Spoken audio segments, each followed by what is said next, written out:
सन्माननीय व्यासपीठ आणि व्यासपीठावर विराजमान झालेले ज्यांचा भावी जिल्हा परिषद म्हणून या ठिकाणी नामोल्लेख होतोय त्या आदरणीय आपल्या सर्वांच्या लाडक्या आमच्या ताई आदरणीय नयनाताई, नारगावच्या प्रथम नागरिक आदरणीय नेहाताई, शुभदाताई वावळ आणि सर्व ग्रामपंचायत सदस्य आदरणीय मंडलिक भाऊ, आदरणीय बाबू भाऊ, खरं तर आज आपण या ठिकाणी ज्या एका चांगल्या उत्सवाकरता या ठिकाणी जमलोय तो त्रिपुरा पौर्णिमेचा कार्यक्रम या ठिकाणी संपन्न होतोय।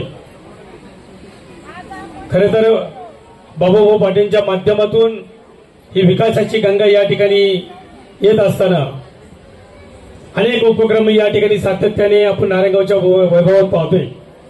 तुम्ही आम्ही 15 ऑगस्टचा सण बघितला असेल, 26 जानेवारी पाहिला असेल, शिवजयंती उत्सव सोहळा पाहिला असेल। नारायणगावमध्ये अतिशय आगळा वेगळा कार्यक्रम करण्याचं काम याद्वारे बाबूभाऊच्या माध्यमातून होत आहे। खरं तर बाबूभाऊंनी मागच्या वेळी एक शब्द दिला होता, एक 5-6 वर्षापूर्वी, मी एक सालाचा गडी म्हणून तुमच्याबरोबर काम करीन। आणि त्याचं एक उदाहरण जसं जाता मला आठवलं, म्हणली भाऊ परवा दिवशी एका शेतकऱ्याच्या घरी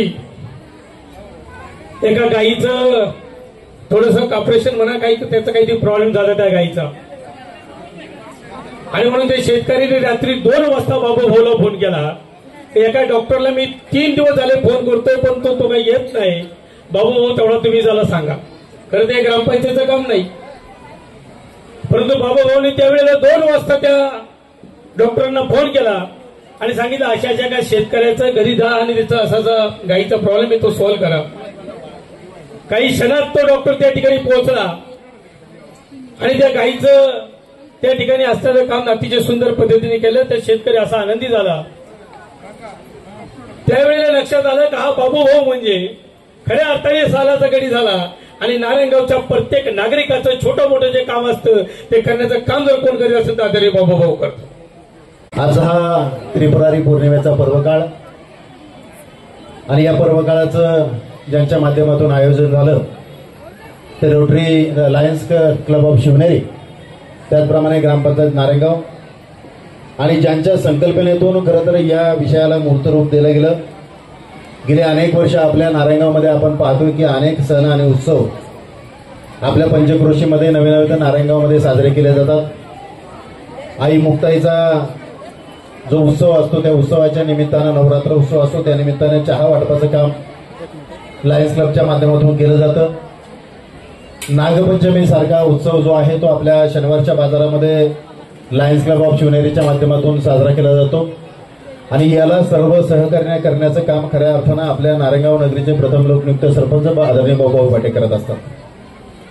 खरं तर आपल्या या नारायणगावमध्ये अतिशय मोठं असं हे गाव, लोकसंख्येच्या माध्यमातून देखील आता नगरपंचायतीचा प्रस्ताव आपल्या नारायणगावच्या माध्यमातून आहे। एवढ्या मोठ्या गावामध्ये आपण सर्व महिला भगिनी आजच्या या त्रिपुरारी पौर्णिमेच्या कार्यक्रमाच्या निमित्तानं आमच्या बाबूभाऊ पाटील यांच्या एक आवाजाला साथ देऊन या ठिकाणी उपस्थित राहिला त्याबद्दल तुमचं सर्वांचं एकदा टाळ्यांच्या गजरामध्ये आम्ही स्वागत करतो। खरं तर नारायणगाव हे जे शहर आहे हे शहर विकास माध्यमातून ज्यावेळेस आपण घडताना पाहतोय, आपला हा अंतिम यात्रेचा जो घाट आहे हा आपण पाहतोय। नारायणगाव नगरीमध्ये आपलं ज्यावेळेस स्वागत केलं जातं त्यावेळेस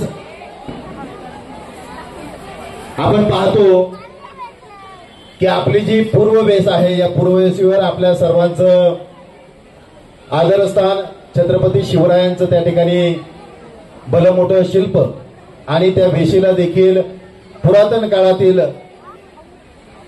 जो काही वेशीचा लुकआउट होता तो लुकआउट देण्याचं काम आदरणीय बाबूभाऊ पाटील आणि समस्त ग्रामस्थ नारायणगावच्या माध्यमातून त्या ठिकाणी झालं आणि नारायणगाव नगरीचं नाव आपल्या संपूर्ण महाराष्ट्रभर त्या वेशीने करून टाकलं। एक भव्य दिव्य काम त्या निमित्तानं झालं। आई मुक्ताई देखील आपल्याला ब वर्ग त्या ठिकाणी प्राप्त आहे, त्यामुळे आपल्या आई मुक्ताईच्या प्रांगणात देखील अतिशय चांगल्या पद्धतीच्या सुधारणा आपण गेल्या अनेक वर्षामध्ये या ठिकाणी पाहत असतो। खरं तर हा जो त्रिपुरारी पौर्णिमेचा जो उत्सव आहे हा धार्मिक उत्सव आहे. एकादशीच्या माध्यमातून चालू होणारा हा पर्वकाळ 5 दिवसाचा त्रिपुरारी पौर्णिमेला समाप्त होतो आणि देवशयनी एकादशीला झोपलेले पांडुरंग आज देव उठणे एकादशीला जागे होतात आणि त्यानंतर सर्व शुभ कार्ये आपल्या हिंदू धर्म संस्कृतीमध्ये केली जातात.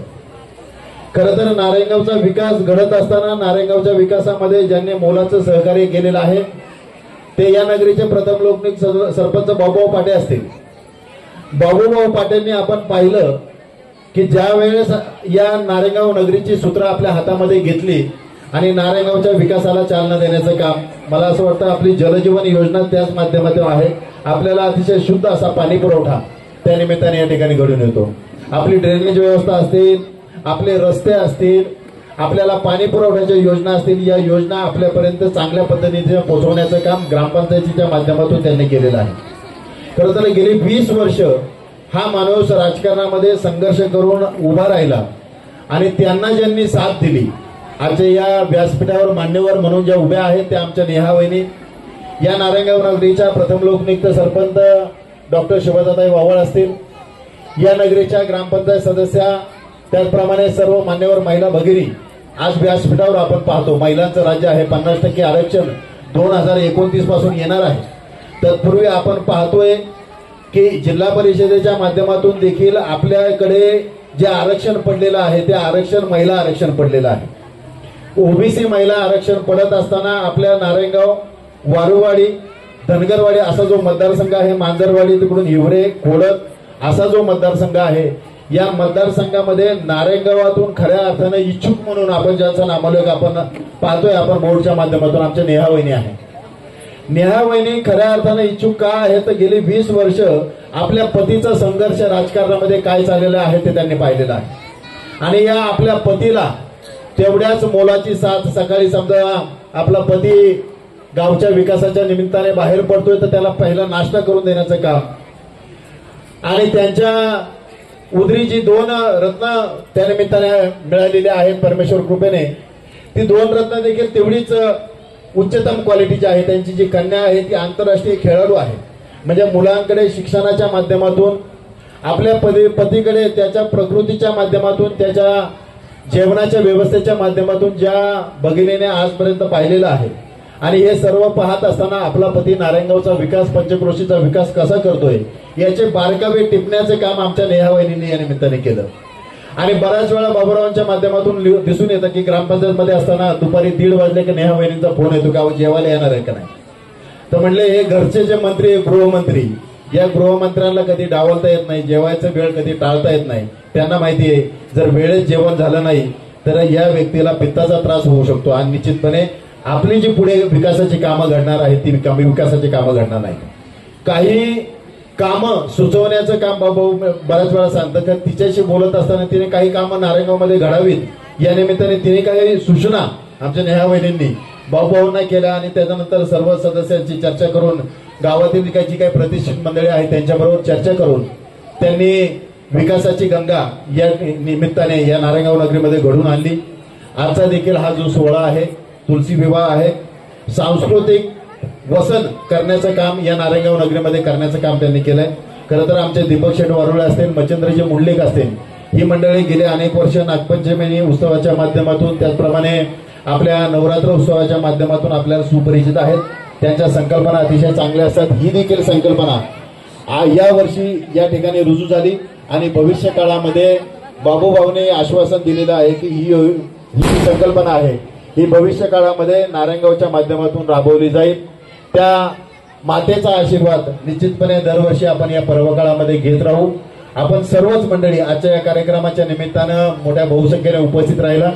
विशेष करून महिला भगिनी आजच्या या कार्यक्रमाच्या निमित्तानं एका निमंत्रणाने आपण या ठिकाणी उपस्थित राहिला. आपल्या सर्वांचंच या ठिकाणी आभार मानतो, धन्यवाद देतो आणि आपण आम्हाला जो विश्वास दिलेला आहे, आमच्यावर जो विश्वास दाखवलेला आहे त्या विश्वासात पात्र राहण्याची ताकद आपल्या आशीर्वादातून आम्हाला मिळो अशी प्रार्थना करतो आणि या ठिकाणी थांबतो.